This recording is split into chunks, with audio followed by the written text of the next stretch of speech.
From all corners of the globe to your ears, it's the Midnight Movie Cowboys. Sometimes informative, sometimes controversial, but always unpredictable. It's the Midnight Movie Cowboys podcast with your hosts, Hunter, John, and Stu.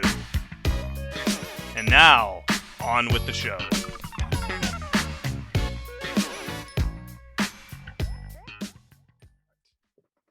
Hello, everyone, and welcome to another edition of the Midnight Movie Cowboys. I'm Hunter in Texas. Joining me in the wild outback of Australia is your friendly neighborhood Spider-Man, Mr. Stuart Balk. Say hello, Stu. Hello, that's friendly neighborhood redback Spider-Man, that is. And in the Rocky Mountain High of Colorado, from his dark void of his basement, we have John Grace. Say hello, John. Hello, boss. John, you are aware there's a thing called electricity, right? You can put lights on. Yeah. I've heard about it. I think Thomas Edison discovered it. He no, did, it's yeah. Ben Franklin. It's Ben Franklin. Yeah, Allegedly. Thomas Edison did the light bulbs and everything. So, yeah. What do you got? The original light bulbs he made back in. Yeah, they got them. They're from the 19th century. It's might great. want to change them over to LEDs or something these days. Yeah. You know, I want people to see the carving. Got a little biopsy on my face. I got a Band-Aid, so I look like I don't know, Jake LaMotta or something right now. You never got me down, Ray. Yeah, exactly. You never got me down. Speaking of method actors, Stuart, this is the movie we're doing today is one, I think you brought it up on the first episode of the show. Ooh, I was just about to say, can you cast your mind back to 2012? Yeah. Yeah. Because I remember you're the one who first told me about this movie, and that movie is Straight Time, starring Dustin Hoffman, directed by Ulu Grosbard, and written in part and based on a book by Eddie Bunker, who viewers will probably know as Mr. Gray from Reservoir Dogs. Blue. Mr. Blue, that's right. Mr. Blue. We got to whip out our junk, my friend. Remember? Oh yeah, we got to whip out our junk. That's right. Yeah. Let's before we get to that, let's whip out our junk. Stuart or John, you want to go first? So you go first. Well, the only thing I purchased this week was I got like the Amazon.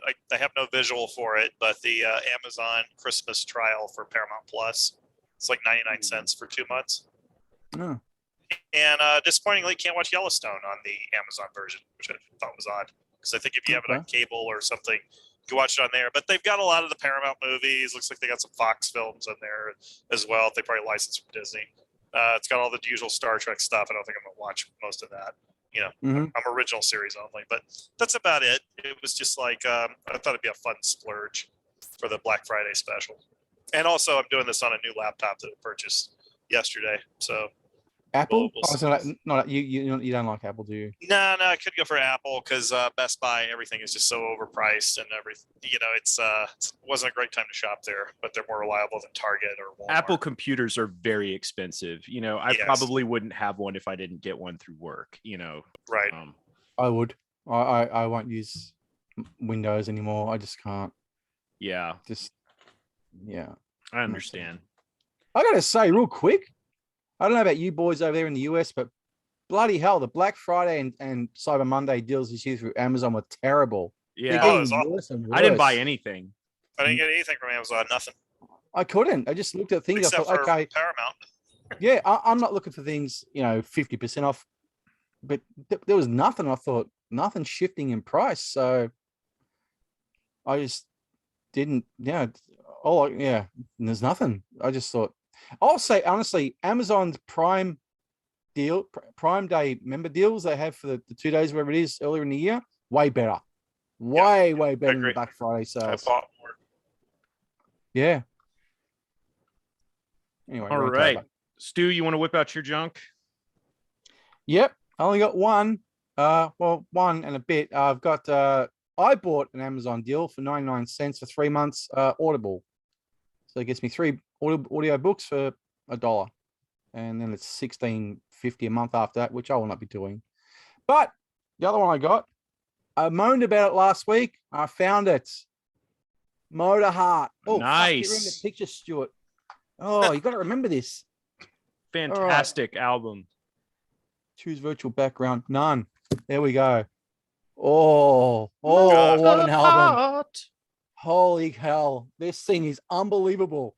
So they have atoned for Easter is canceled. Yes, they have, my friend.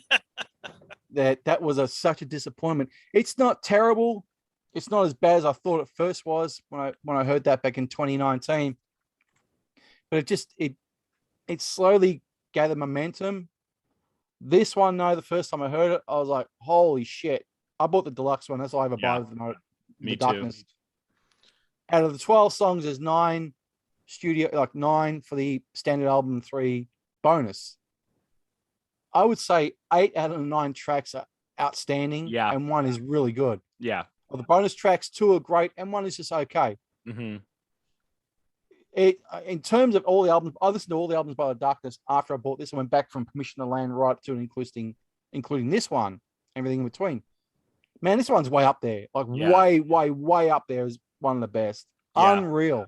Yeah, I think it's up there with their first album and the third album. Hotcakes for you, huh? I like Hotcakes is really good. I like a lot of songs on their fourth album, but that one's like half good, you know. That drops off. Yeah. Around about the first 6 to 7 are great. The last 3 or 4 drop off quite a bit. They front loaded it. Yeah, Pinewood Smile for me, I like that a lot. Yeah, I like that one quite a bit. Yep. So for me, that's it for you? That's it for me this week. All right. So for me, I got a few things. One, I'm watching The Great Escape in my film class right now, and this one features a cast member from that, Breakheart Pess with Charles Bronson. Hey, we're on a train.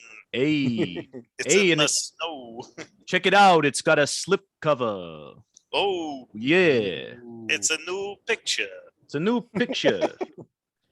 And it's got fight Archie Moore. He went up to the producers and he went, "Hey, you're gonna put Jill Ireland in this picture, right?" It's mandatory. That's never happened before. And here's one. This is a movie that probably unpleasant to watch, but I picked it up in the Criterion sale. Uncut Gems. Never seen it.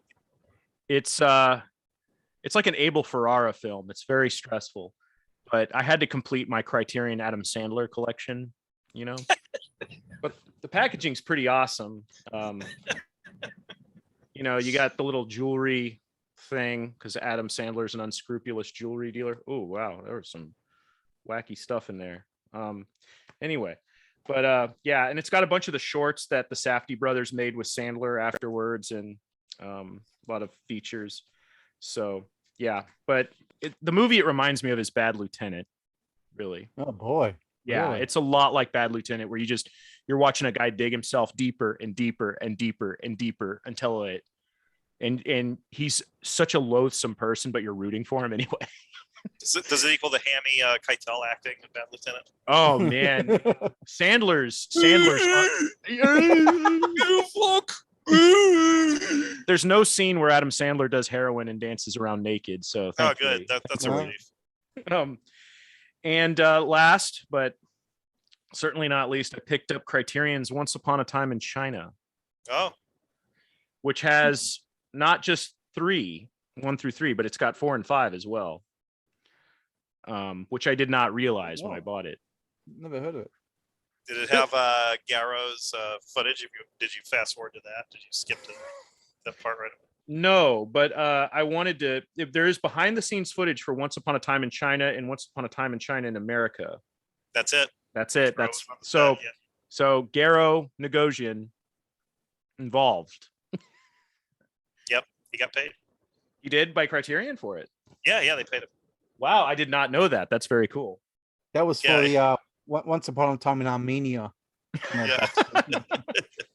Yeah, he fights Turks. Does a shadow kick on the Turks. He fights System of a Down. Once Upon a Time in Florida now. What have we got? Once Upon a Time in America, China, Hollywood, Mexico. Hollywood. Yeah. There's Once Upon a Time there's a Bollywood movie that's like Once Upon a Time in India. Yeah. Hasten to think what that's about. Yeah. Once Upon a Time in the West. Yeah. In the West, yeah. It was a, So, you know, Alright. it's a popular title. All right. But so let's go on to Straight Time, which I got on the Warner Archive Blu-ray that came out not too long ago. Mm. Yeah.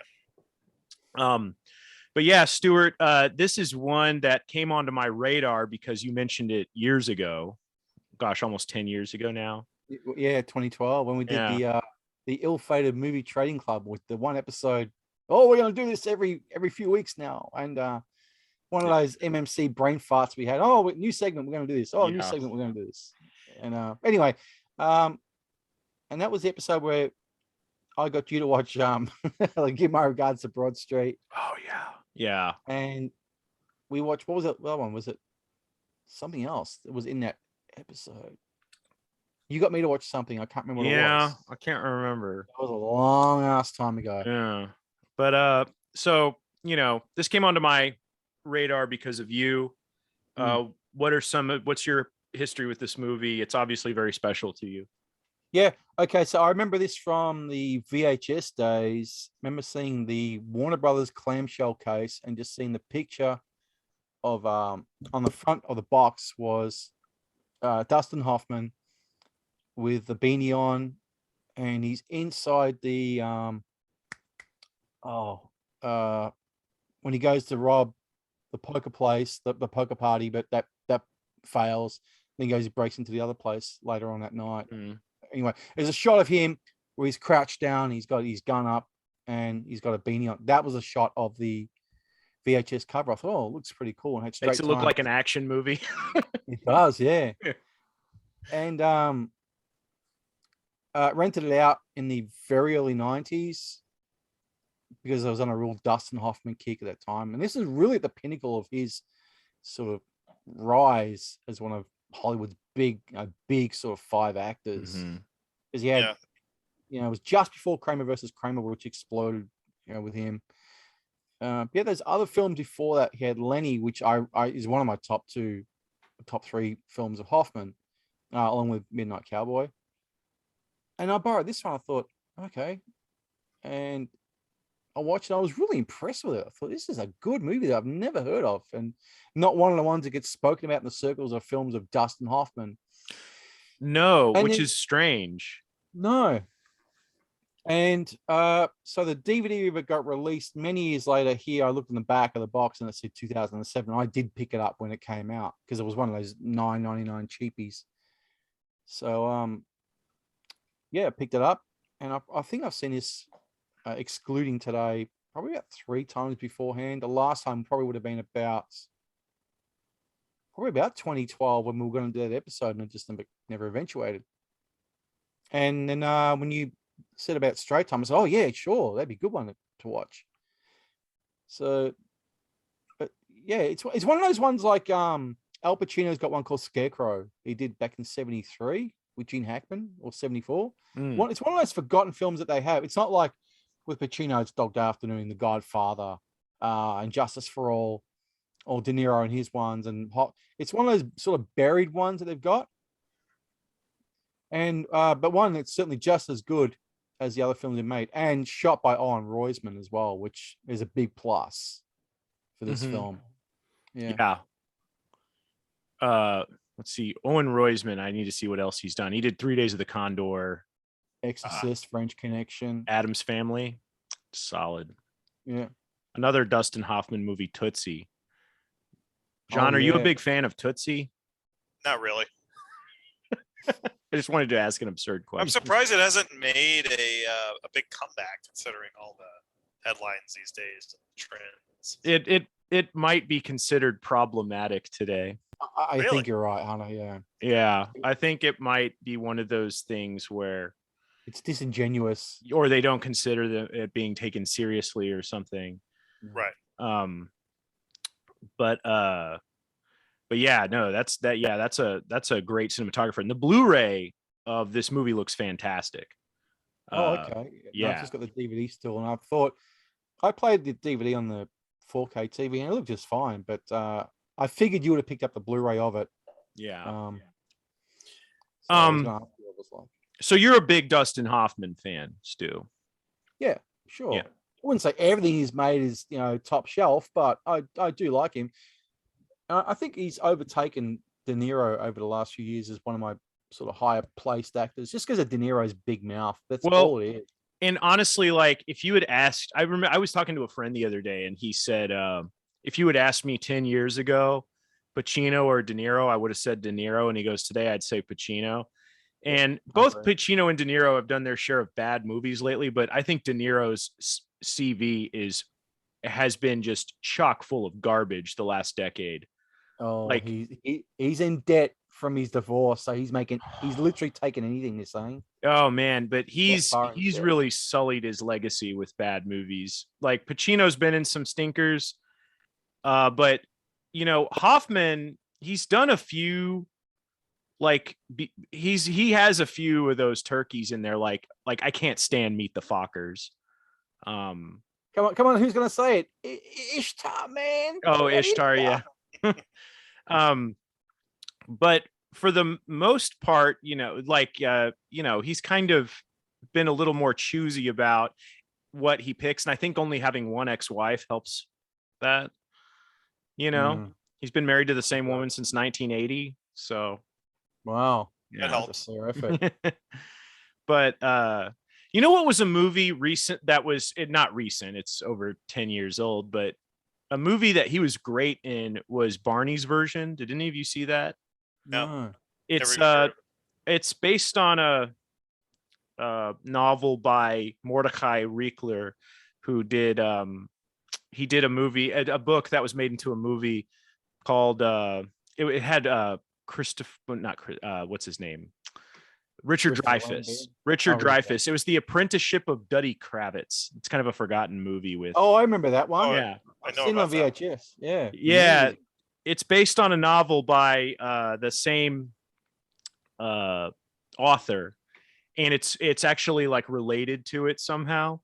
But it stars Paul Giamatti, and Dustin Hoffman plays his dad, and he plays a former cop in it, and he's terrific in it. I mean, I thought he was amazing.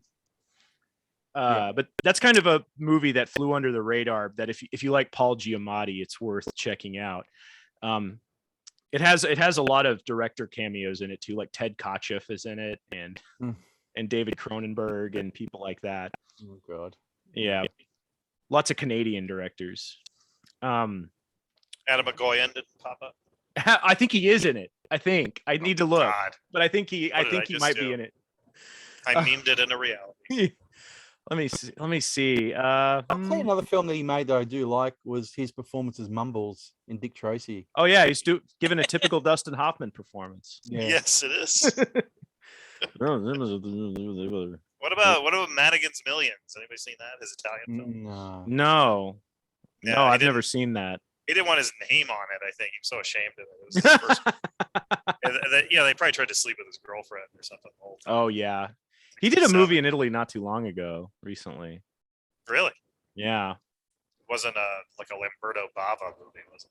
No, I was looking at it, and it was called Into the Labyrinth, and I couldn't discern like anything about it just from the Wikipedia article. So, because I was going, what's the last thing he was in? Because it seems like he doesn't work that often these days. No, he doesn't have to. Yeah. No. Never mind. I don't think Adam McGoyan's in it. I don't see his name on the IMDb. Oh, darn it. Yeah, I know. I would say out of De Niro, Pacino, and Hoffman's legacy is the one that is the least sullied with crappy movies. I mean, De Niro's is the worst by a mile. And the thing about Dustin Hoffman for me is I'm actually not a huge fan of his, but I respect his body of work. I'm just not a big fan of the sort of obsession with realism that he has. Does that make sense? Like I was listening to the commentary for this movie. Right. And it's a good commentary. Should listen to it. Hoffman talks a lot and he's pretty open. That's very rare because these commentaries usually are very dry. And yeah. say something here and there. So It's him and Ulu Grossbard. and they're not together. They cut back and forth, and it's a pretty good commentary. I mean, I didn't listen to the whole thing, but it was pretty good. But I noticed that Hoffman has this obsessive approach to acting. Like, he's talking to the actress playing the role of his girlfriend, Theresa Russell. And he talks about talking to her and going, he said, I looked at her and I had to make sure that she was someone I could be I was attracted to. And I was talking to her and I said, I know we're actors and we want roles. Yes. But like, would you be attracted to me as somebody in this particular situation, being an ex-con who's asking her out?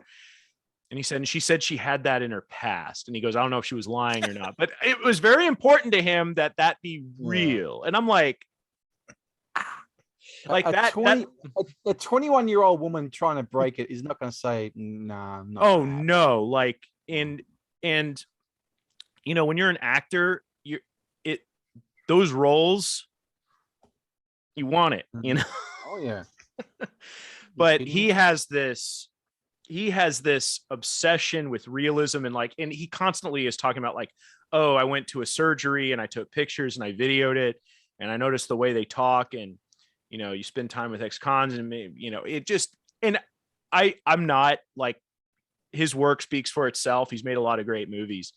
But it gets, I don't know if I like the method acting approach just from De Niro was no different. He was I know. He was driving cabs for Taxi Driver and they go, yep. Some lady, he picked up some lady. She goes, you won an Oscar. Why are you driving a cab? So she couldn't work out why he was driving a cab. But, it was obviously for that part. And Hoffman said he spent a day inside for this movie. Yeah. And he hung out with ex-cons for what was it, 2 months or something. Yeah. Which doing research is cool. You want your role to be, but I mean, but he would take it to other levels where like, oh, my character's supposed to be tired, so I'm going to stay up for 12 hours tonight. I'm not going to sleep. I'm going to stay up all night. That's someone who's an actor compared to somebody who just wants to be in films. Right. The method, it's like Laurence Olivier was in The Marathon Man with him and was like, bro, it's acting. I don't think There's he said another good movie as well. Marathon Man. I forgot all about that one. Yeah. Written by William Goldman. But John, what are your thoughts on Dustin Hoffman? You don't seem like the kind of guy who it would be a Dustin Hoffman fan, firing up Midnight Cowboy and The Graduate. Well, when I started going to the movies regularly with my dad and in the late 70s, Hoffman was probably the big star. Mm-hmm. Like Dustin Hoffman, that's what you would hear in the trailer for like, I probably saw the Kramer versus Kramer trailer 100 times in 1979. And I mean, that was the big release or 1980. But you saw the trailers forever back then. You would see a trailer for like a year before the movie was released. And Dustin Hoffman was just like the top star. I would actually say he was the top star at the time because, adults went in and saw his movies. Did any of you guys see the trailer for this one? No. I did not. It's on the Blu-ray and but I didn't watch it. It is unreal. If you don't know Dustin Hoffman's in this film before you watch the trailer, you're damn well going to know it afterwards because all you hear it is Dustin Hoffman, straight time. A little bit of footage. Dustin Hoffman, straight time. About 8 or 9 times through the whole trailer. I think it was like, we need to repeat the title this many times so people remember. Something like that. We need to repeat the Dustin Hoffman's in it, which we know. I mean, there's no even mention of Theresa Russell, Gary Busey, Harry Dean Stanton, nobody. It's just Dustin Hoffman. Which is odd, but they were nobodies then. Busey, I think Buddy Holly's story opened in 78, maybe the same year. Buddy Holly's story was just after this one. Yeah, so they weren't draws yet, so you don't even mention the character actors. Harry Dean Stanton's not going to be mentioned. And Theresa Russell, I think, was very. You know who else was in it? Jake Busey.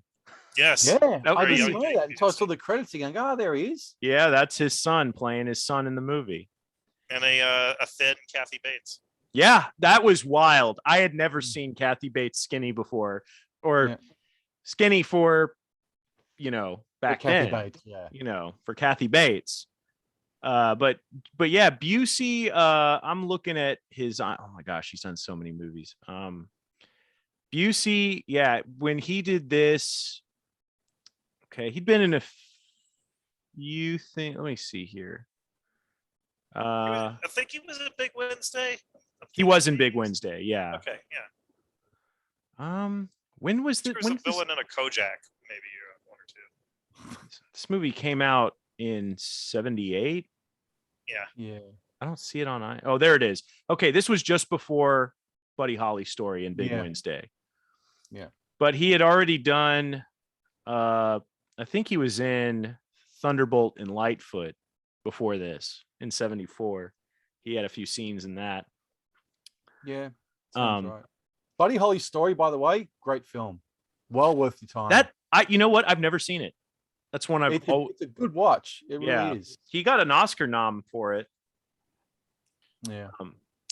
But you've also got Harry Dean Stanton in this movie, and as one of his other like outlaw buddies. But who's great is Emmett Walsh. Yeah. As his parole officer. So one thing Dustin Hoffman said that I thought was really funny was he said I had trouble in school and I had bad grades. And he goes, there were just some teachers who brought out the worst in me.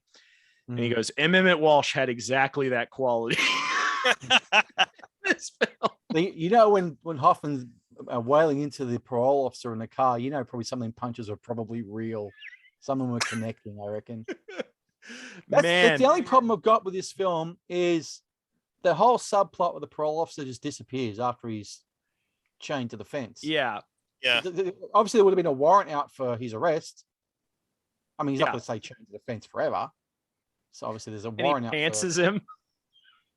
Yeah, he pantses him, but just that thread just disappeared. I thought, well, something that surprised me about this movie was that I expected it to be something other than what it was. The first like 30, 40 minutes of the movie is what I thought the whole movie was going to be. Right. Oh, okay. I thought, it's called straight time. I know this isn't what straight time's like when you do your time and you go out and you're not on parole. But I thought it was going to be about a guy trying to go straight. Right. And the first like act of the movie is him trying to get a job. I want a girlfriend. He sees Jake Busey's family and he's like, boy, I'd kind of like, you can kind of see him kind of going, oh man, this is something I kind of would like. But his parole officer's giving him a hard time, like his parole officer is, what's great about Walsh's performance is he's a nice guy, but he's always messing with him. Always. He's pushing his buttons. Flicking him, but he's smiling the whole time. He's like, hey man, it's fine. You got nothing to worry about. But then, when Emmett Walsh pushes him too far, he freaks out and basically, like assaults his parole officer and chains him to a fence. And then you're going, that's when I went, oh, okay. I guess this is like a full-blown crime movie now. Everything changed. He's going to be on the run. And then it becomes him. He just goes back to his old ways. And, he's trying to have this relationship with this girl. And, then the jobs get more and more dangerous and they get riskier and riskier until something goes wrong, Was anybody buying the story about the girl wanting to stick with him the whole time? Not really. No. I gotta tell you though, all these dudes in prison, they've all got like female admirers. That's true. That is true. Like, and one thing Hoffman said, maybe it was Ulu said in the commentary, they said that they noticed these cons and these ex-cons, they always had women like hanging around who were they seemed like, what are you doing here? Can't work that out. Yeah, it's one of those things I think as dudes we cannot understand. But I think that's not as far-fetched as you think, because she seems like she has a good head on her shoulders. Yeah.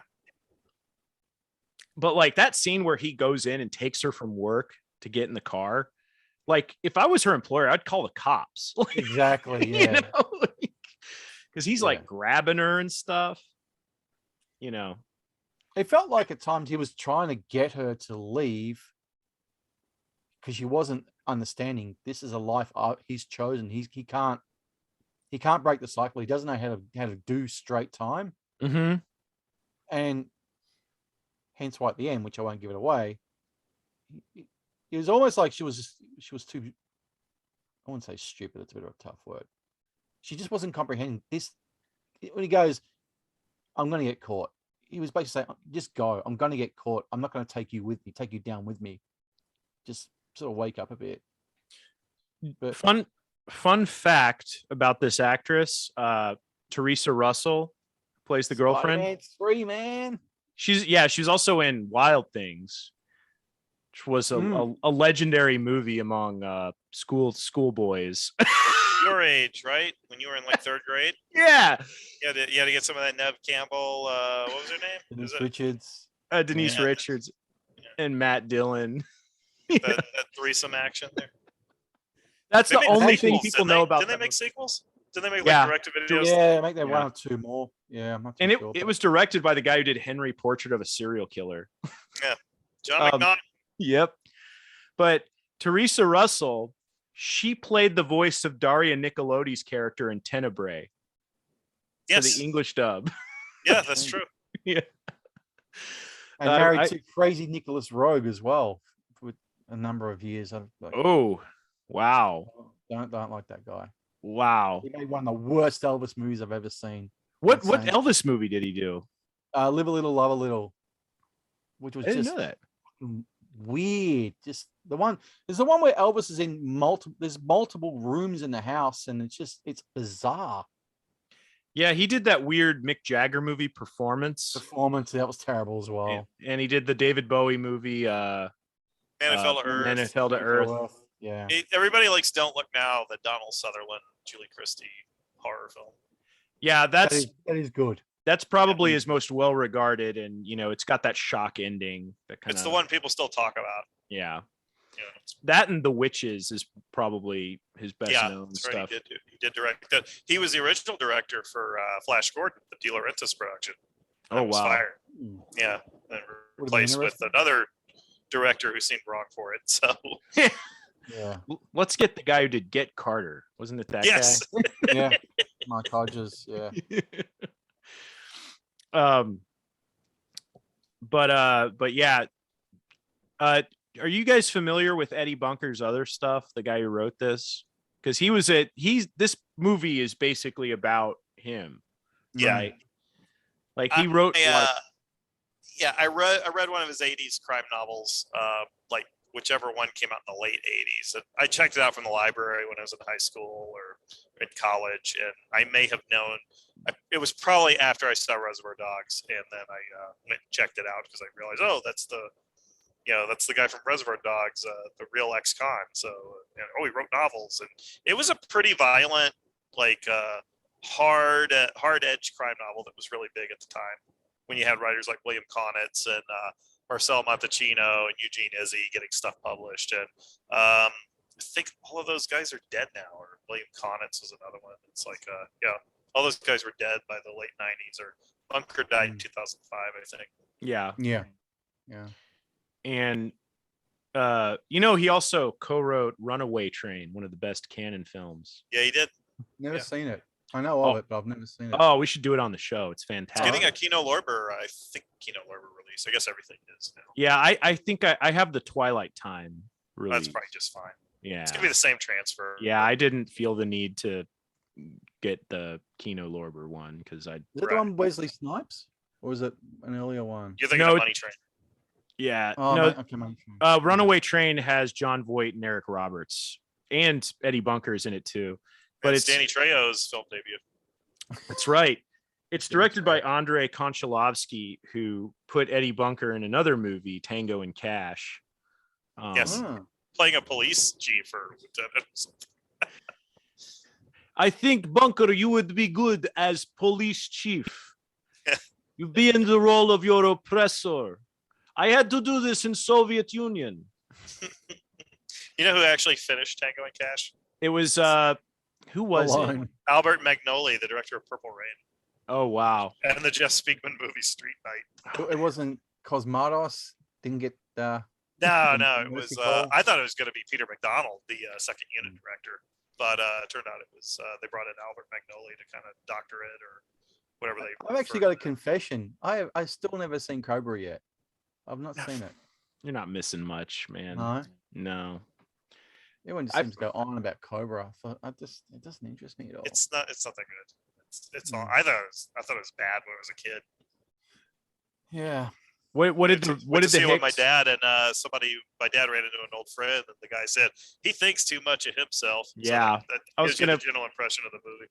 I was going to prompt you to tell that story. But yeah, Konchalovsky's an interesting guy. He was Andrei Tarkovsky's screenwriter in the Soviet Union. So it's kind of a strange path from Tarkovsky to Tango and Cash. Yeah. Mm. Well, there was this idea in the late 80s. Oh, let's get these artsy directors to make action movies. You know, maybe the critics will give them rave reviews just because of the name on there. Well, Runaway Train is awesome. Tango and It is. Cash. It's terrific. I don't know what happened there, but Kurt Russell claims they made a movie for 12-year-old boys. And it was a PG-13, which I thought was unique at the time. It wasn't an R. Yeah, I remember it. I wasn't allowed to see it, but there were other kids my age who'd seen it and loved it. Your dad was protecting your brain. Yeah. Oh yeah. No, That's what it I was. when I finally saw it, I saw Runaway Train and I went, oh, he did Tango and Cash. I'm gonna watch that. Terrible film. Thought it was Yeah, awesome. it's definitely not the same. Not the same directorial style. You know, No, not at all. it was a very troubled production. Very, very troubled production. Yeah, it was.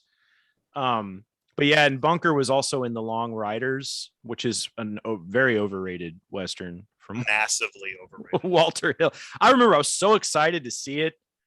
And boy, like, you know, the other Jesse James movies I've seen are better. Like I Shot Jesse James or The Assassination Long of Riders Jesse. Long Riders was done strictly on the back of the brothers, the Carradine brothers, and the Yeah. all the other brothers in the film. I forgot. The Quaid brothers, the Keach Quaid brothers, the Guest brothers. Yeah. I think that's we're it. moving on from Walter Hill. I think that's the problem. Is some of us are starting to wake up and realize we've been buying into the hype on Walter Hill for too long. Well, he even said in an interview, if I died, let's see. He said if I had died in, let me look at his filmography here. Probably 82 or 83 after 48 hours. Yeah, like before Streets of Fire, probably. Yes.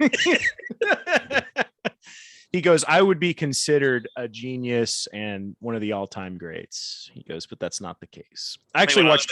There's Millions. Yeah, that's right. I watched 48 Yeah. Hours again the other day. Yeah. And that one holds up. That's a fun movie. What about the Yeah. sequel? What about another 48 hours? I haven't seen it in a long time. Yeah, It's that's what. bad. I did enjoy his Geronimo movie though, the one John Never Milius seen- wrote. Yeah, it I'll was tell based you on one that Chris Carter's book, Asa Carter, the great Klansman, posing as an Indian. Yeah, I'll tell you He one that screwed was his hopes really, over. really good. You got to watch it. It was excellent. It was Bullet to the Head. I didn't like it, but maybe I'm- everybody I'm else seemed to joking. love it. I need to watch joking. it again. It was terrible. It was terrible. Oh, okay. I was gonna say 'cause there were people defending that movie when it came out, and I remember watching it and going, "This sucks." I rewatched it recently because I got the DVD at Big Lots for like 88 cents, and it was so bad. Just like, Not man, good. like why people want this to be more than it is, and it's like Jason Momoa should have been the good guy and Stallone should have been the villain. Yeah. But actually, yes. Oh, Southern Comfort was 81. I was gonna say I like that. Yeah, that one. was a good one. That was a good film. But in Hard Times, can't. knock Hard Times is that. great. Yeah. Done. Warriors is a lot of fun. The The War- Driver Warriors- is great. Warriors is the one he'll be remembered for in the end. It was the war. It'll be Yeah. the Warriors. But just get that original theatrical version out on high def, for God's sake. Oh It's man, on streaming. It's all over streaming. another one Yeah, that. which Oh, go ahead. which usually tells you, okay, there's a version coming in high def, but nope, not yet. One he did that's terrible. Red Heat, awful. Oh, it's so boring. Just bad. And Last Man Standing, that's one that I thought I would like, and I did not care for. No, That's terrible. Could have been better. Should have been better. Should have been better. But yeah, I don't know. We got on a Walter Hill tangent because of Eddie Bunker being in it. But I don't think we've done a tangent since we've gone to video, have we yet? So it's been pretty. I don't know. Yeah. Pretty But restrained. but so for Straight Time, John, had you seen this before? Never seen it before. Knew about it, but never, I'd never seen it. Did I ask you what you think of Dustin Hoffman? You said he was the adult actor. Yeah, he was the grown-up star. You know, that's. I mean, he was big in the 70s. If you put him in a movie, people lined up to see it. I think he was a big star. So, are you a fan of his? You like? He's okay. He's okay. I'm not like a worshiper or anything. I don't seek out his movies to see everything. It's like I like Marathon Man, and I like this, and pretty much everything I've seen him in. I don't think he's bad. Like, was the one Wag the Dog, which gave us an eternal. Oh, that was good. That's a really good. Very good. Yeah, that's a really good movie. Yeah, and Hook I thought was pretty bad, but I hate Robin Williams. He's good in it, though. I think he is decent. He's decent, but the problem is you get Robin Williams like, I'm flying. Oh, me the lost voice. I'm Peter Panning. Oh my gosh. Oh, I can fly. But like a movie of his that I think is okay, guy. Like, this is too much acting. Is like Rain Man. Yeah, I don't like that performance. I think it's I don't even like the movie. I think it's pretty bad. I do like the film. I think it's perfectly fine. It's not one I revisit very often, but I mean, I own it. It's on the shelf, and that's a lot of that because of Tom Cruise. I can't stand him. Tom Cruise is the problem. It's not Dustin Hoffman. It's I thought Hoffman overdid it.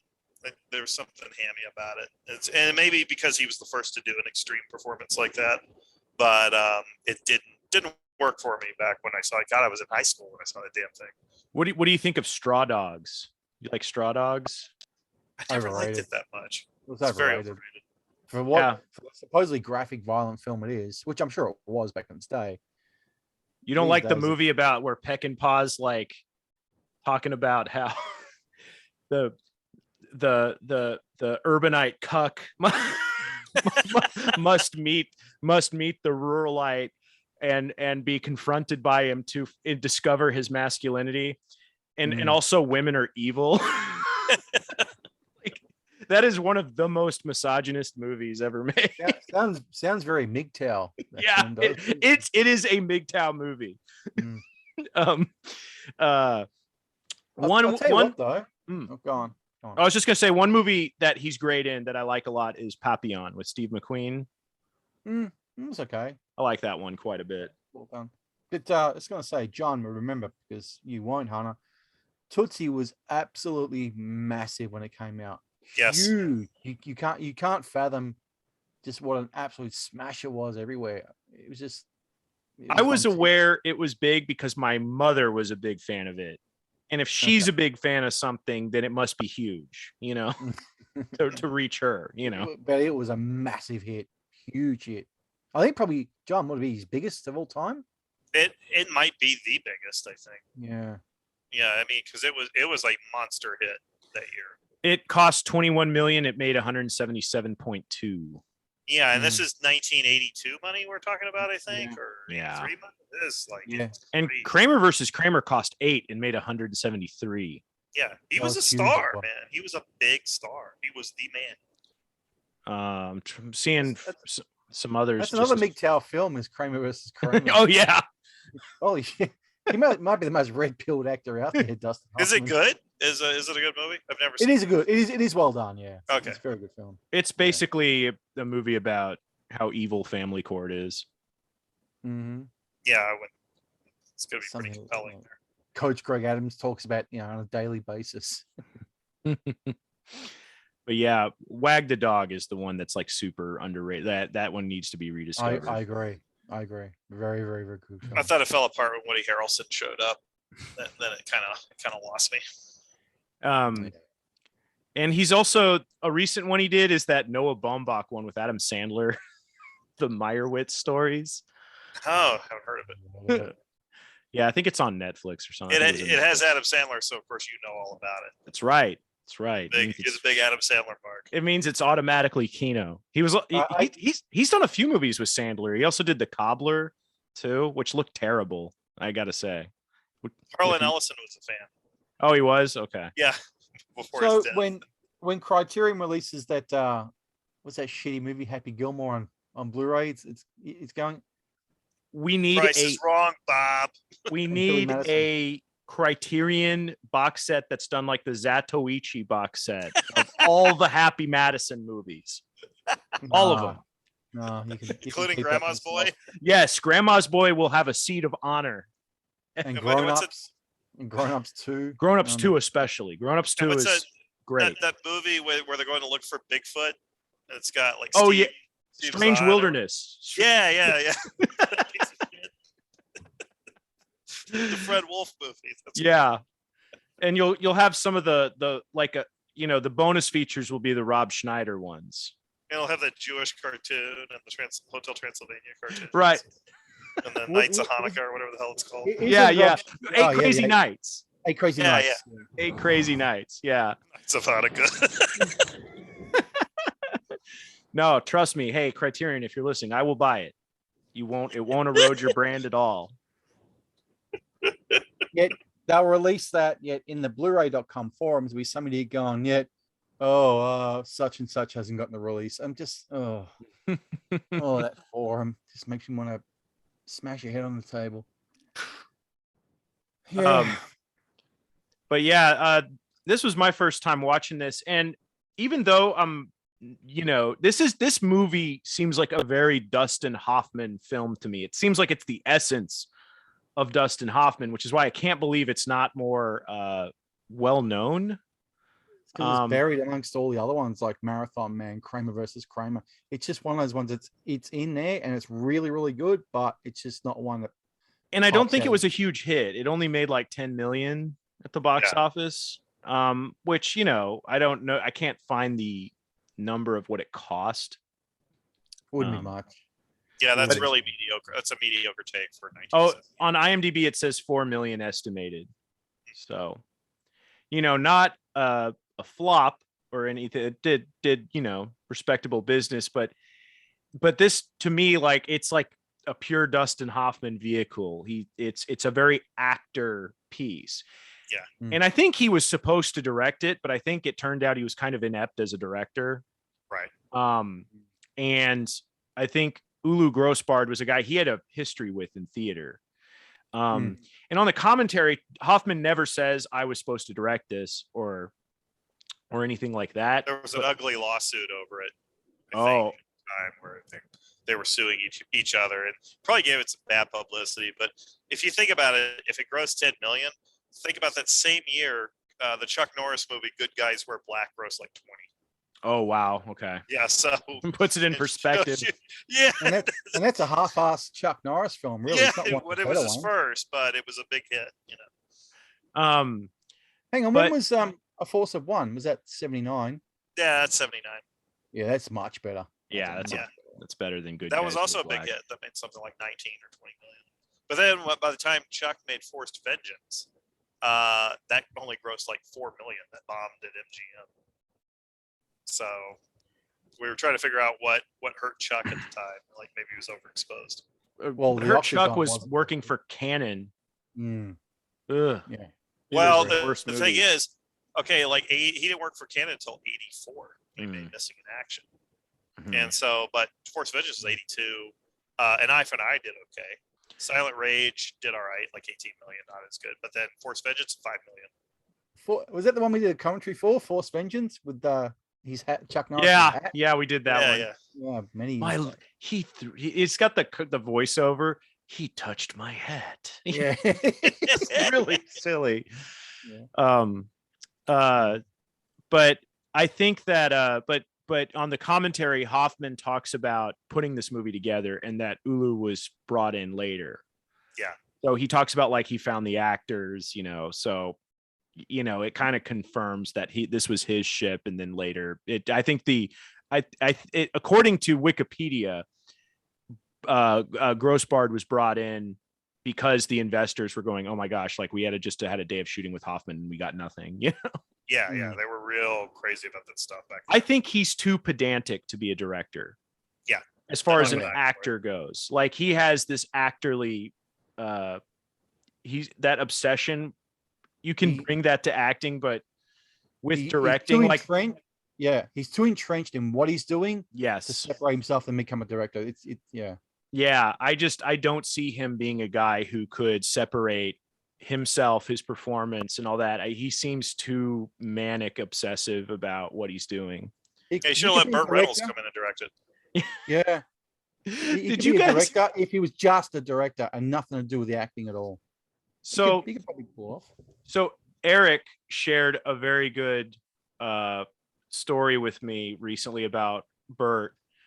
You guys know he was in the video game Grand Theft Auto Vice City? No, didn't know that.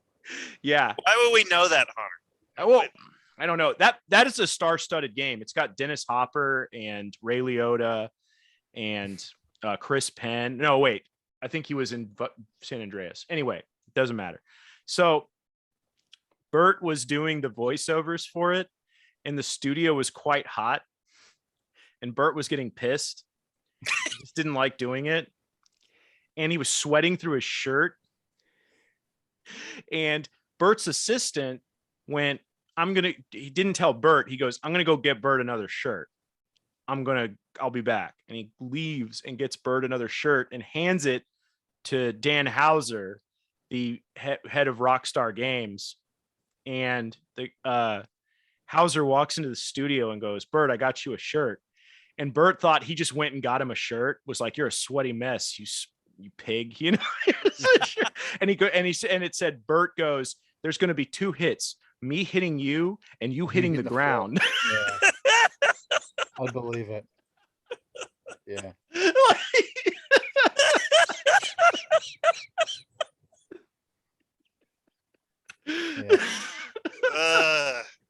We need a bully like that back in the business. Oh, I was like, that is a classic Burt Reynolds story. But yeah, did Burt and Dustin ever do a movie together? Can you imagine them together?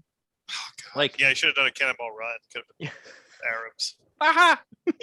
Yeah. Dustin, we're not doing another take. Like, I think the only movie that would be like something Dustin Hoffman would do that Burt was in was like Deliverance or something like that, Yeah.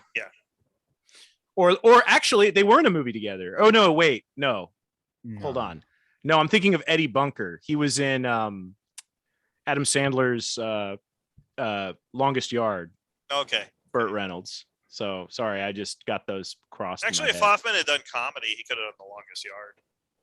Yeah, he's in he's done a few things. He did Meet the Fockers, which I'm not a fan of. Right. But he's done the Kung Fu Panda movies and a few animated things here and there. He produced Tarzan and the Lost City, that Casper Van Dien Tarzan movie. Really? Yeah, I've never found out the story behind that, but he's one of the producers. Was he like involved at some point? He was like, all right, just send me a check. I don't know if maybe he was developing it for a friend or something. I'm not sure. Or did it as a favor for a producer. It's a mysterious thing. Speaking of Tarzan, remember Joe Lara, that Tarzan who died recently? Yeah. Yeah, did you guys know he was married to a cult leader? Yeah, I found that out when he died. And then they had all these reports about she was more famous than he was. Yeah, I didn't know much about her. And then I watched this documentary about her and oh my gosh, like what the heck? There's some sort of diet cult thing or something. It was like a Christian diet, like based around, it was like a program they would bring to churches. It was called the Way Down Diet. And they got involved with evangelical churches, but then they put out a newsletter denying the Trinity.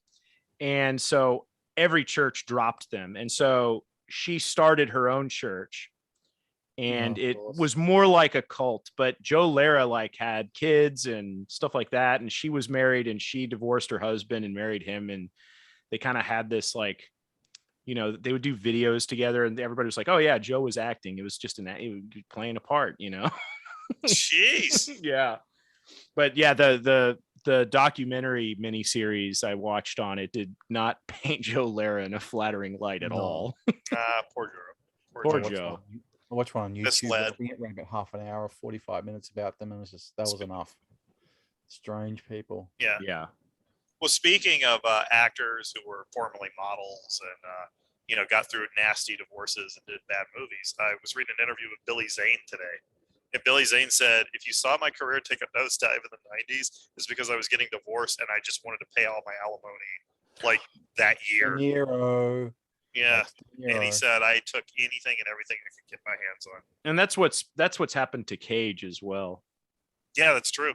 It's like He's got got like 5 divorces under his belt or something like that. He's got some insane amount of time he's been married. It's a lot of alimony, Well, speaking of disasters, I think we'll take a break here and check in across the pond with the Nez. What do you say? They say it's a good idea. All right. And now, it's time for Rue Britannia with your foreign correspondent, the Nez.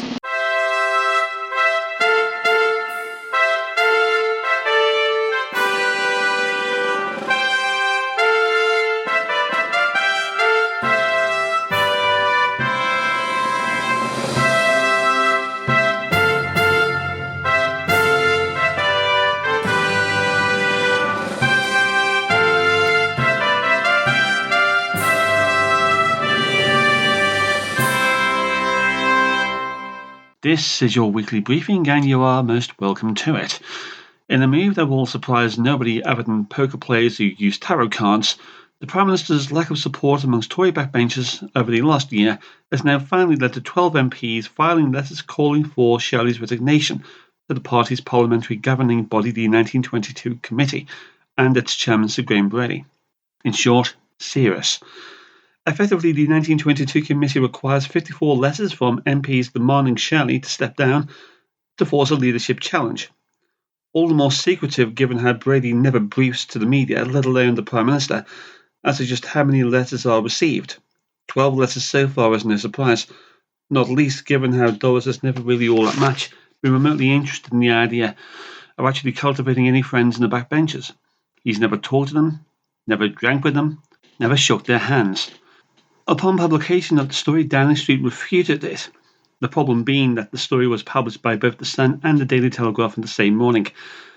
Given how 2022 promises to be even worse for the country's least popular court jester, it's now a question of when 52 letters are finally sent, not if.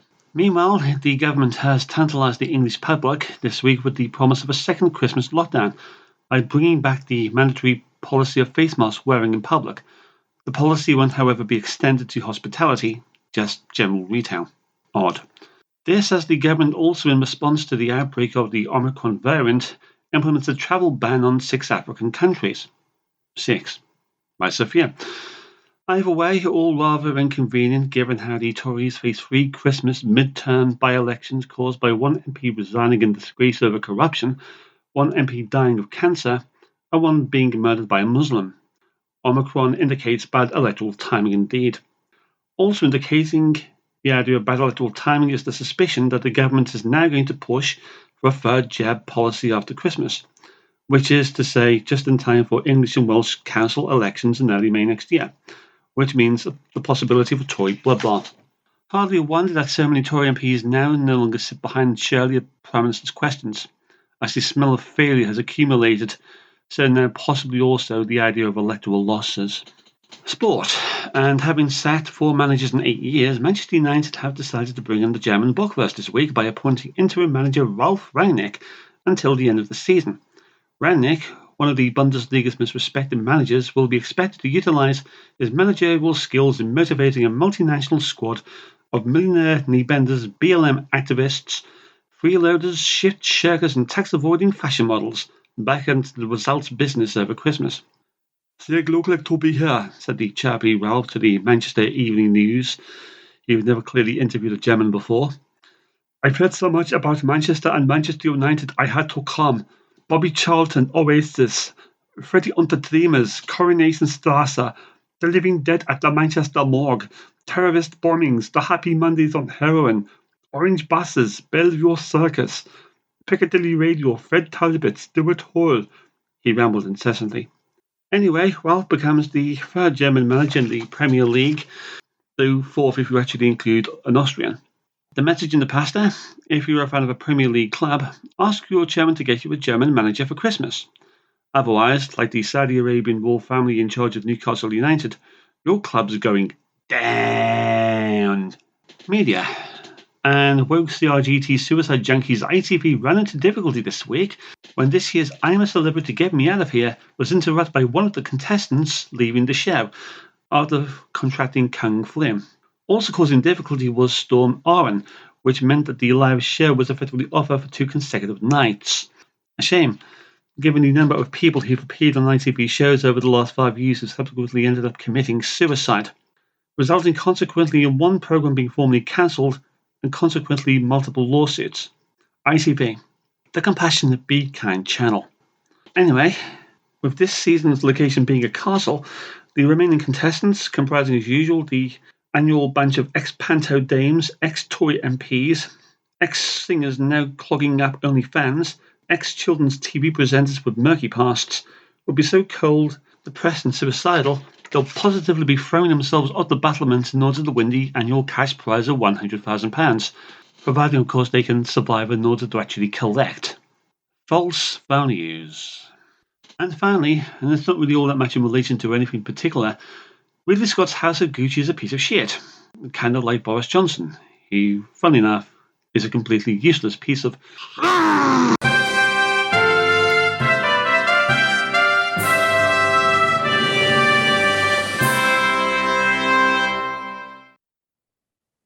And we're back.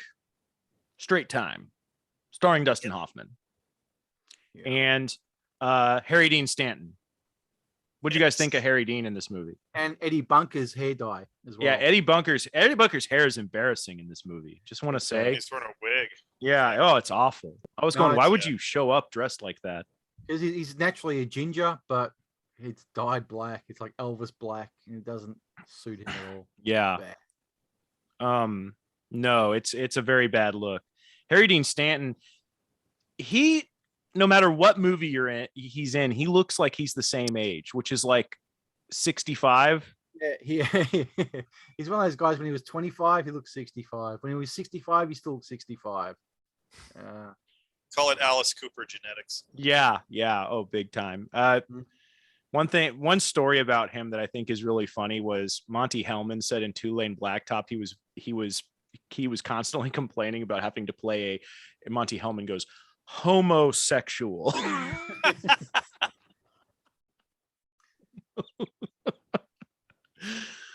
haven't seen that one. Yeah. Oh, you haven't seen Two Lane Blacktop? No. Oh, I think you would probably like it, Stuart. Has it got Sid Haig in it? No. You think that because Alice Cooper did a song about it? Not Alice Cooper, Rob Zombie. How dare I? And how would an insult to poor Alice? I was gonna say. No, it's got Dennis Wilson from the Beach Boys and oh god, yeah, and Warren Oates and who's that singer? James Taylor. James Taylor, yeah, like the worst singer. Really? Yeah, and it's but Harry Dean Stanton's in it for a minute, but it's like a road movie. It's kind of like Easy Rider, but without all the hippie stuff. It's more like kind of existential road movie type stuff. No scenes of swimming in there at all. No acid trips. No. I think you'd like it because you like sort of. It's not. I don't want to compare it to a kitchen sink drama because it's not, but it's kind of. It's kind of a thoughtful movie. There's some movies like it that you've enjoyed that right. I think you might enjoy it. What year is this one? 70 something? This was, let me see here, Two Lane Blacktop. It's like 76, 77. 71. Like 71. Yeah. Whoa. Okay.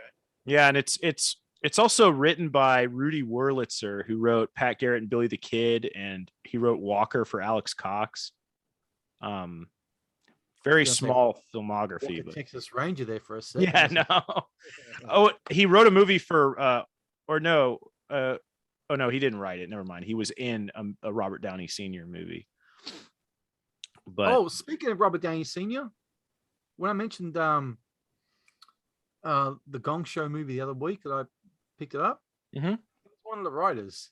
really, Senior and Chuck Barris wrote that film. wow. Strange movie. Chuck Barris, was he assassinating people for the CIA while he made it? No, he just walked around with his silly hat on and people bugging him throughout the whole movie, and Gong Show excerpts inserted in there, and it's just You Yeah. know who was in Confessions of a Dangerous Mind on the Gong Show? Dustin Hoffman. was he really? Yeah, he had a Oh. cameo as one of the Gong Show Gong Is that people. Gingy, the dancing machine. Yeah, just I don't even think he's credited, but he's in the movie for like two. There's a lot of cameos in that film. I've not seen that one for many years. Um, Being good. yeah, it was pretty good. I liked just it. want to know what the fascination is that Robert Downey Sr. has with Arabs. He's obsessed with Arabs. He's always got them in his movies. It's kind of like Frank Zappa doing "Shake Your Booty." Oh, that was a good album. I actually heard that one on your recommendation. Yeah. I enjoyed that one quite a bit. Yeah, that's a good record. Yeah. Arabs were in the media a lot in the 70s, I think, because of the oil crisis. Yeah, And so I think you got a lot of Arab imagery, Saudi Arabia. That's when you got around the time, like the Clash doing Rock the Casbah music video, where they got the Hasidic Jew and the Arab dancing together. Whatever. Yeah. It's like, And in Up the Academy, where they got the Arab bowing to the can of castor oil. right. Yeah. Yeah, but it was the energy crisis. I think it put Arabs in the media a lot because it's like, hey, let's blame them for your problems. And everything. yeah. Let's talk about OPEC and all that. I think I enjoy Robert Downey Sr. more than I do his son. I enjoy his stuff's way more off kilter than what. Well, yeah, he's definitely more of an artist. He definitely screwed up his kid, though, I will say. Yeah. What was the series that he had? Was it the late night Robert Downey Sr. stuff or Up Late? There was some series of films or short films or something he made. Criterion put out a box set called Up All Night with Robert Downey Sr. Up All Night. That's the one. Yeah. Yeah, but they put out a set with like Putney Swope, which I think got another release fairly recently. Vinegar Syndrome did a Blu-ray and I missed it and now it's gone. Oh yes, I missed it too. But I've got the Criterion one, but I wish I'd gotten that. Yeah. Oh well. That was a good film. Yeah. That's his best movie, I think, that I've seen. I haven't seen everything. I do like Up the Academy. It's not as good as Putney Swope, but it is still a fun watch. As maligned as it is, and as much best as it is, it's still a fun watch. Yeah, and I saw y'all's favorite. Speaking of movies like that, saw that National Lampoon's at the Movie Madness got a Blu-ray release recently. Yeah. John was first in line. Yeah. But yeah, Harry Dean's great in this movie, and there's a few like bank robbery, jewelry store robbery scenes. I read that Michael Mann was a writer on this movie, uncredited. Yeah, his credit got removed. That's what happened. Were they like, sorry, Mike, you haven't? Yeah, he was the first screenwriter. I think he was working with Eddie Bunker and Dustin Hoffman, and somehow through Writers Guild arbitration, because other respectable screenwriters worked on this, like Alvin Sargent, who were already bigger names than Michael Mann was at the time. Oh yeah. At this time, Michael Mann had written like the Vegas pilot, scripts of Starsky and Hutch, and other things. I think he wrote the second Paul Newman, Lou Archer movie where they call it Lou Harper. The Drowning Pool, I think he wrote that. I think it's amazing that Alvin Sargent wrote this and Spider-Man 2 and 3. Maybe Sam Raimi was a big Street Time fan. Yeah, it's just, you look at his filmography and there's the, Paper Moon and Bobby Deerfield and Ordinary People. There's a film right there, Bobby Deerfield, the Pacino one, which is just buried, which no one remembers. Yeah, that's one of the Pacino movies nobody talks about anymore. No. Sidney Pollack. Only hardcore Pacino fans will mention that. Yeah. Because I remember on the old Ben Stiller show, he was doing like a Al Pacino sketch, and Bobby Deerfield was one of the punchlines. Like, I even like Bobby Deerfield, so I guess it just has that rep. Yeah. Um, A whole bunch of those films that those guys made that, were just they're there, but no one talked about, like 1900. Oh yeah, I like that, but my goodness, it's 5 and a bit hours to get through of that. Yeah, film. If you watch the full cut, it's just ugh. it takes about 1900 hours to watch it. Oh yeah, that's what it feels like. Beautifully shot, but it does have Donald Sutherland headbutting a cat. It does, and also has Burt Lancaster filling up a young girl in a barn, which is very, Burt Lancaster probably lobbied very hard for that role. Like in The Swimmer, he's like, I just want to be in these tight swim trunks the whole time, and I'm gonna creep on young girls and stuff. Did anybody ever see these Spitting Image American TV specials where they had puppets for De Niro, Pacino, and Dustin Hoffman, and they're doing everything together, but they can't tell each other apart? Yeah. but they were going, no, he's De Niro, I'm Pacino. No, I'm Hoffman. No, I'm Pacino. It's just back and forth. That was a cutting edge show, Spitting Image, for its time. Yeah. I remember the British. It was an American show or a British show first? It was British, but they did these 2 American network television specials that when I saw them back then, I thought they were far funnier than the British material, because apparently there was a lot about American culture they could spoof. And, I remember that. Get some pretty big laughs out of. They did the Ronald Reagan parody song. They do Run Ron. Yeah, they had one, the Do Run Ron, for the election. But, yeah. Right. But they had one like spoofing the Oscars, which was brilliant. I'd love to see them again. I used to have tape recordings that are long gone, but yeah, they were pretty funny. But it had Pacino, De Niro, and Hoffman puppets that were like jogging together. And then Andrew Dice Clay even did that joke where all 3 of them are going to the zoo, and he's doing impressions of all 3 of them. He does it on the Dice Rules movie, the one that got the X rating. Yeah. Back when Dice was funny. Yeah, back when he was hilarious. Yeah. Before he was destroyed by the feminist movement. It took them a while to get to him, but yeah, I finally got to him. He was the biggest comic in the world. I got a woman opening for me. What do you want? What do you want? I could not work out how Dice Clay became the biggest comedian. I mean, he was okay, but it was just not. The thing is, I don't think you'll ever see a comedian get that big again. No, not in the modern era. Dave Chappelle's probably the closest we're going to get.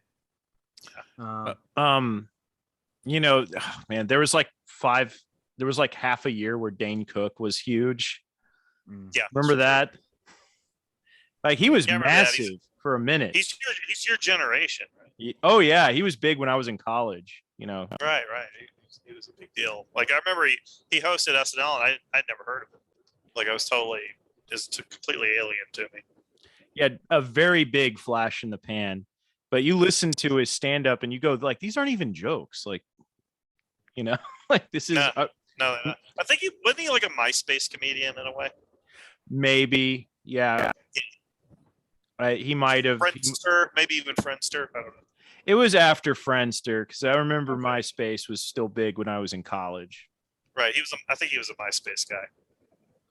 Who's the comedian? I'm just sorry if I'm looking down. I'm trying to look up his name. It's on my Spotify. Berg. What's his first name? Alan Berg, the radio show host that shot. John loves. It was hilarious. Aaron Berg. Yeah. Aaron Berg. Oh yeah, the Canadian. Yeah. Yeah. Yeah. I heard one of his albums was really good. Actually, he's very funny. He's hysterical. Yeah. He's always putting out funny tweets. He's putting out funny videos. Doing In the Hot Water every day on Compound Media. Yeah. Oh, that's his show. Yeah. Yeah. There's a documentary about him on Amazon Prime where he does something like a record-breaking number of stand-up gigs in one night in New York. Oh and my gosh. and he's running from club to club trying to do all these gigs. He's doing the Orson Welles thing where he gets an ambulance to take him. Yeah, I'm surprised he didn't do it, but it was like, and maybe he did, and I forgot. But he did something like 20 performances or something in one night in New York.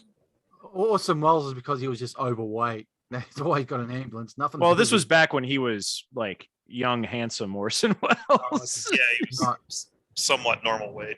Not the overweight Nashua. No, this was when he was doing like The Shadow and War of the Worlds and stuff like that. God, he was great as the Shadows. Oh my God. But yeah, John, what are some thoughts you had on Straight Time? Did you enjoy it? I liked it. I thought the first hour was great. Once it gets to the final robbery that really, does him in, without giving too much away, I thought it started to hit that kind of cliched 1950s crime thriller structure. Like, I was a little surprised to see it hit to that. But there's still some good stuff in there. Like, I think it has the first chase scene through the neighborhoods that you later saw imitated by Point Break and countless other LA or California set cop thrillers. Yeah, I was going, that feels pretty modern. Yeah. I think that's the first time that was done. Now, this means I could probably watch some Elliot Gould movie next week and realize, oh, no, wait, it was done here in 74. But this, I think, is the earliest example of that, where the cameras are probably handheld and follow him through the backyards and through the side of the homes and everything. It was very innovative for the time. You talk about guys who got big. How the hell did Elliot Gould get big? I can't work that out. It's a mystery. It's something Dice even did a routine for, and he claims he did not know Elliot Gould was in the crowd. And he was doing this whole thing about Elliot Gould, and then they cut to Elliot Gould in the audience, and then in an interview, he was like, "I didn't know he was there. I didn't need to. It's very cruel."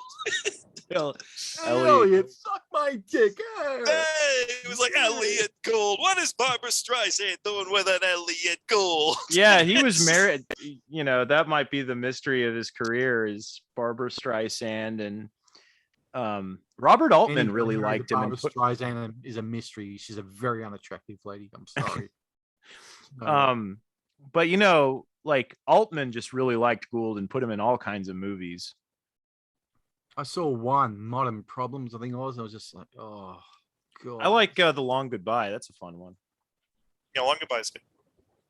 I like that. Like sitting around mumbling to himself about his cat. I need to find this. Yeah, he's just mumbling through the whole movie. Yeah, find this cat food. Keep Elliot Gould. I'll take Eric Bogosian any day.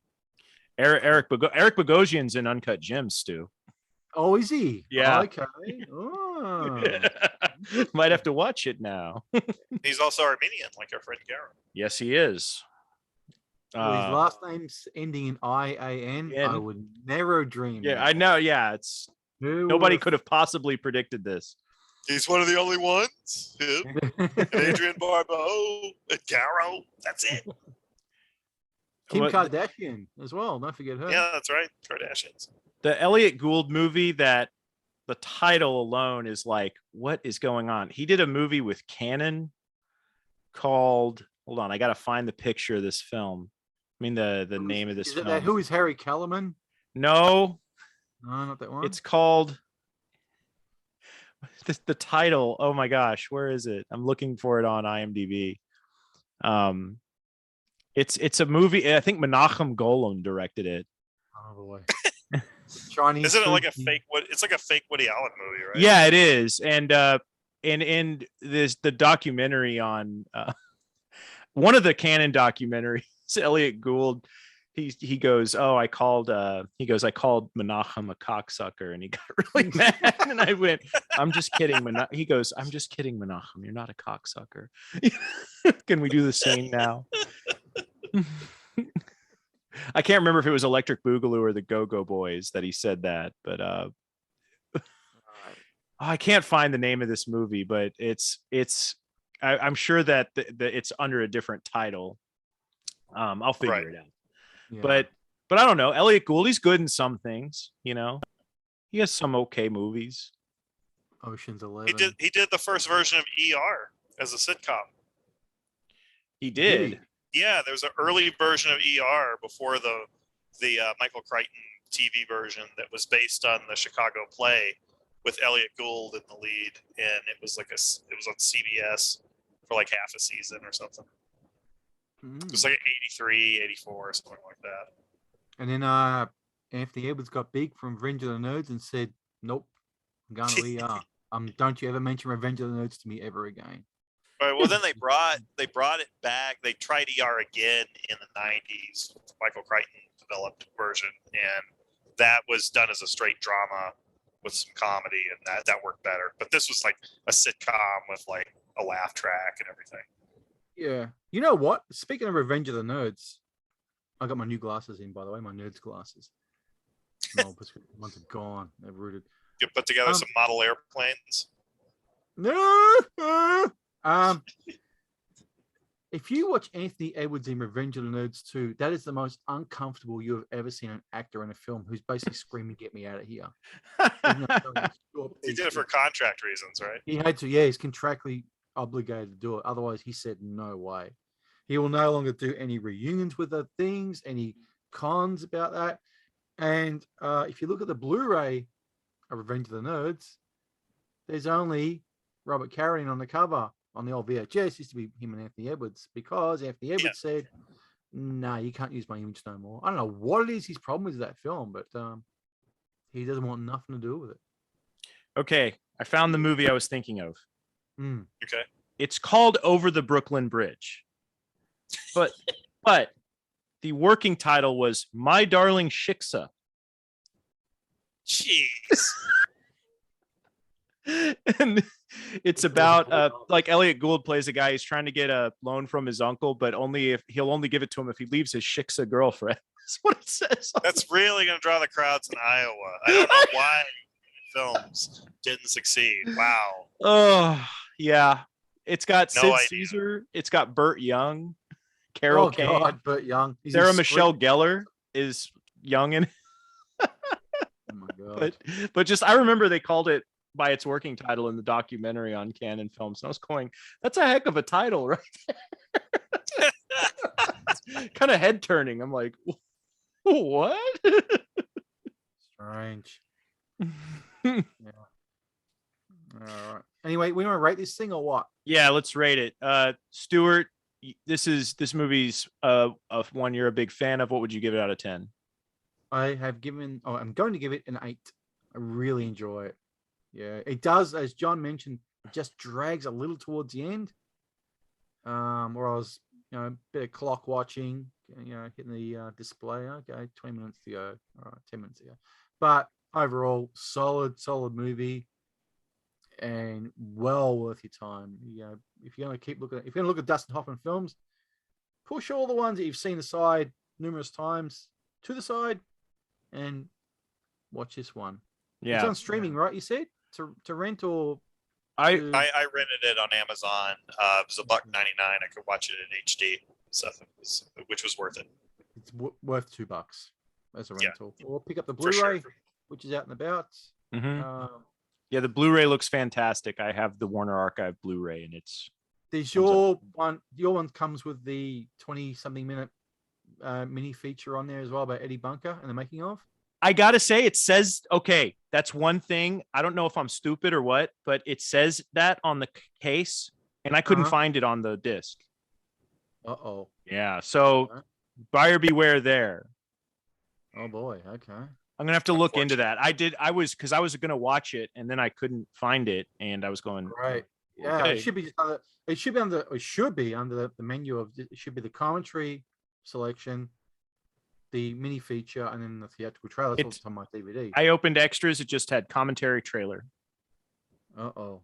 Yeah. There must be something contractual. I couldn't get it on there. But it's advertised on the case. So just beware. But it does have the commentary. Yeah.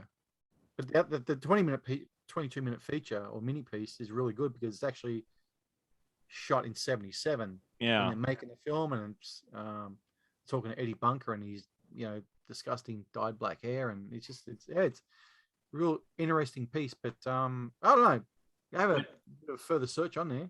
if you got the DVD, you know, and you want to get the Blu-ray, I wouldn't sell it if you really like that feature. So yeah, it's on there, but it's got to be. It's only brand new, so it's got to be a manufacturing problem they've done over at the archives. It's not the first time they've done something wrong. maybe I've got to look at Blu-ray.com and see. Answers are probably that is there. the sloppiest Blu-ray company in existence right now. It's Warner Really Archives. worse than Shout Factory? Warner Home Video is actually worse. Yeah. Well, putting out the Golden Harvest stuff, no English dub, and with subtitles for the deaf, with sound effect subtitles. Terrible. I mean, how inept can you get? That's terrible. It's ridiculous. That reminds me of when Ghost in the Shell came out. Ghost in the Shell 2 came out on DVD, and it had only the subtitles for the deaf and hard of hearing that I think were from the dub, you know, like with the Japanese track. It's just terrible. Subsequent releases fixed that, but boy, like I remember fans were pissed when that came out. Jeez. Just for the record, John, as well, there's a new re-release of Fist of Fury on Blu-ray coming over here. So what's this one got? Does it the missing trailer that's been MIA for years? The extra Bruce Lee, Robert Baker. I don't know. It's called Films. It's their Films of Fury line that they're doing, and they're releasing Fist of Fury. Balls of Fury? No, not that one. Not that one. But I think, is it Fist of Fury or the Big Boss are doing first? I can't remember. It's one of them. But yeah, if you want to add to that ever-growing Bruce Lee collection. Only if it has the saw in the head scene. That's the only thing that's going to get me there. Was that in Fist of Fury or Big Boss? It's in Big Boss. Big Boss. Okay, I'll check which one it is. Let you know. Yeah. Fist of Fury has that missing trailer where Robert Baker and Bruce Lee shot a scene for the trailer. They shot a fight scene for the trailer, so it's now lost. It's like, so if that's on this release, will you buy it? Yeah, I probably would. Like an idiot. And then when you buy it, you'll give us an update how many times you bought the Bruce Lee films, right? Yeah, I'll actually have to count, and then I'll have to count every medium I've purchased it in, which is like VHS, Laserdisc. Jeez, did I buy the VCDs? I hope I didn't. It just goes on. You did. And more importantly, how many acres of lawn have you mowed over the years to get these tapes? Well, I was working real jobs by the time I was buying these things, so Okay. And then with VHS, it's like, okay, well then you got to get the Japanese version because it looks nicer. It's in widescreen because remember we were stuck pan and scan, but the Japanese were doing everything in letterbox. So we need to take a poll. It's like a sort of a broad number, say 40 to 50 times he's bought this, or is it? I don't even want to think about it. It's at least a dozen. I hate to say it. Dozen? Is that all? I don't even like those films that much. That's what's so funny. That's what. Yeah, they're thinking like three figures who bought these films. Well, it's like they're almost like these essentials. Like if you have a library, you got to have some Shakespeare there and some William Faulkner. Yeah. So the Bruce Lees are kind of like the Shakespeare, William Faulkner of your collection. It's like if you're a martial arts movie fan and you don't own those, people think you're a fan and you don't have these Bruce Lee movies. You're faking the funk, man. You're just like, So John, what would you give Straight Time?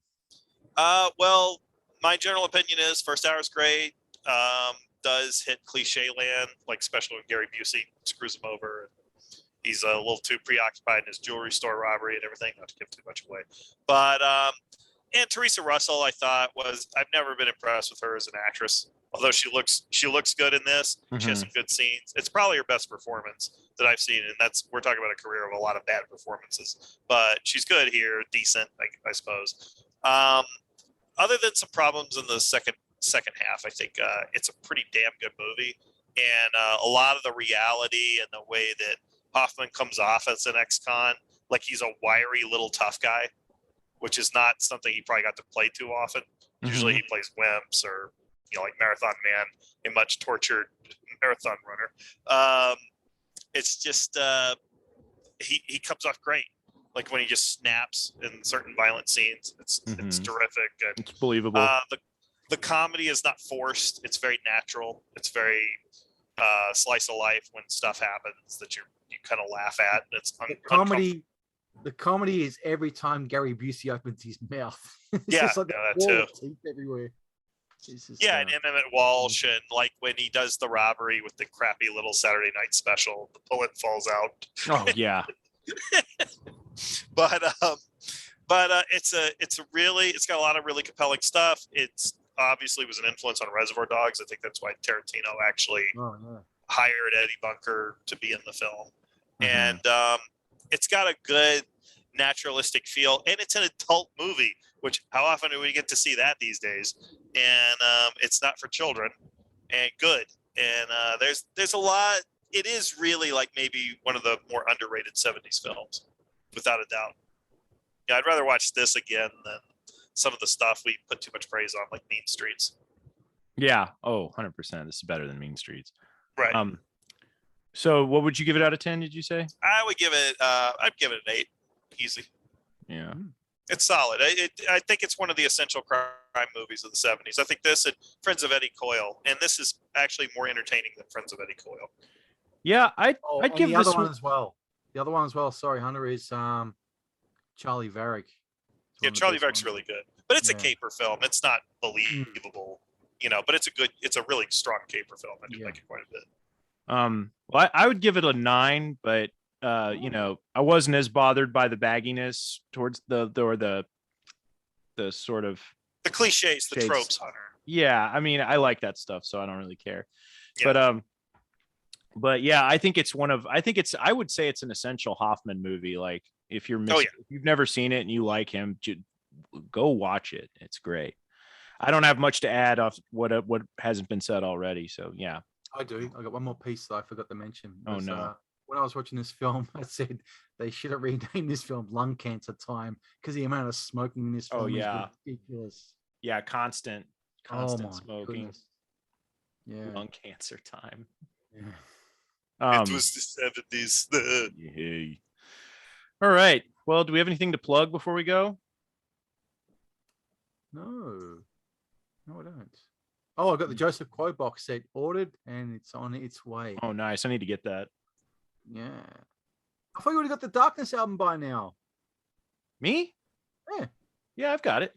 Where the fuck are you showing on the junk bit? Well, because I just have it digitally right now. I don't have the vinyl. Oh, okay. Yeah. Oh, I thought you bought the vinyl of it. No, I haven't got the vinyl yet. I will, though, whenever I see it, at the store. Yeah. Sometimes the vinyl takes a while to come out because, those plants are so backed up. So that's the global transport conundrum at the moment. That too. It doesn't help. No. All right, guys. Well, anything to add before we go? No. All right. Well, I'm going to go ahead and say adios. Yeah, peace out.